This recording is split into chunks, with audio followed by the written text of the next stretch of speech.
karibu popote pale ulipo katika taifa hili la Kenya. Tumeng'oa nanga kwa namna hiyo. Jina langu Elizabeth Mutuku, kwenye meza ya lugha ishara yupo Roda Nyamai. Unawasiliana nasi kwa 22047, mitandao ya kijamii @TV47 Kenya pale Facebook, na ukurasa wetu wa X. Kauli yako siku zote inakubalika, na moja kwa moja ni kwamba wakazi wa kijiji cha Kitura katika eneo bunge la Ang'ata, ama katika eneo la Ang'ata Barikoi, kaunti ya Narok, wanaishi kwa hofu baada ya shambulio la majangili lililosababisha kifo cha mchungaji mmoja na kuiba zaidi ya ng'ombe 50. Jamii hiyo inaomba serikali zaidi kuingilia kati kuhakikisha kwamba hali ya usalama imeimarika. Mwanahabari wetu Sheila Chelangat anauketwa taarifa hii.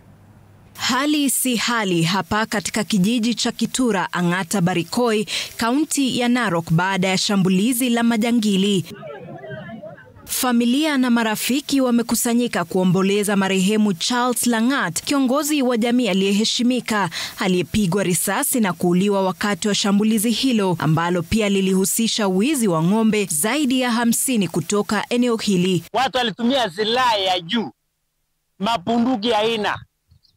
Tena mali tumeona kwa Crown kuna grenade at personnel. Hiyo silaha zote ni ya nini?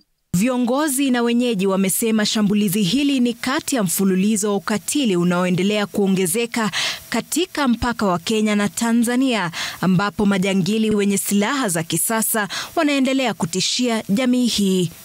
Tumefuata hiyo nyayo, imeelekea pande ya Witembe.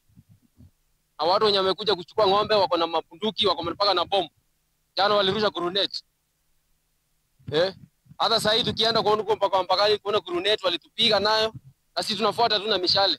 Wakazi wamesema hali ya utovu wa usalama imeathiri maisha yao ya kila siku, huku jamii ikizidi kuomboleza watu wengine 5 waliouawa katika mizozo ya ardhi hivi karibuni. Kupitia Kuitembe, wanaenda Saronga, wanakatia kule chini kama wanaenda Mabera. Hiyo ni ukaidi ambao hatutaruhusu. Tunahitaji kama Wakenya wengine wenye wanaishi kwa boda tuletewe KDF wakae hapa ndio wasuhie maradhi, fivo, wizi wa ng'ombe na vitu mingi vinafanyika hapa. Kwa watu wa Kitura wanasema bila hatua za haraka za serikali, utulivu hapa Ang'ata Barikoi utatatizwa na hivyo kuhatarisha maisha na usalama wa wengi.